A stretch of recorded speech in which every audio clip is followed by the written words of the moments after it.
ஒரு வழியாக எப்படியோ ஃபைனல் இயர் போயிட்டேன் காலேஜில். பட் ஆனால் இந்த வருஷமாவது கொஞ்சமாவது ப்ரொஃபஷனலாக இருக்கலாம், ஃபார்மல்ஸில் போகலான்னு சொல்லிட்டு நினைக்கிறேன். ஸோ அதுக்காக நான் இன்றைக்கி என்ன பண்ண போகிறேன்னா, ஒரு கடையில் போய் ஃபார்மல் ட்ரெஸ்லாம் பார்க்க போகிறேன். அங்கே வந்துட்டு நிறைய ஆஃபர்ஸ்லாம் இருக்குதுன்னு சொன்னாங்க. ஸோ ஃபார்மல் ட்ரெஸ்லாம் எவ்வளோ ப்ரைஸில் இருக்குது என்னன்றதை அந்த கடையில் போய் பார்ப்போம். சரி வாங்க.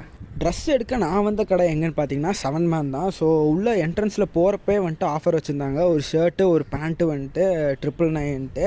ஸோ உள்ளே போய் பார்த்தா இன்னொரு ஆஃபரும் இருந்துச்சு. ஒரு ஷர்ட் ஒரு பேண்ட் ப்ளஸ் ஒரு ஷூவோடு சேர்த்து 1599 வச்சுருந்தாங்க.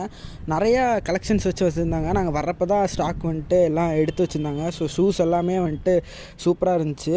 நிறையா ஷூஸ் வந்துட்டு நான் பார்த்தப்ப ரொம்பவே பிடிச்சிருந்துச்சி. நல்லா கிளாஸியாக இருந்துச்சு. அதே மாதிரி ஃபார்மல்ஸ்லேயுமே நிறைய ஷூஸ் வச்சுருந்தாங்க. லோஃபர்ஸு அந்த மாதிரிலாம் வச்சுருந்தாங்க. ஷர்ட்ஸ்லேயுமே ஃபார்மல்ஸ் கேஷுவல்ஸ் எல்லாமே இருந்துச்சாங்க. நான் வந்துட்டு என்ன எடுத்தேன்னு பார்த்தீங்கன்னா, ஒரு ஷர்ட்டு ஒரு ஷூ அப்புறம் ஒரு பேண்ட்டு காம்போ எடுத்தேன் 1599க்கு.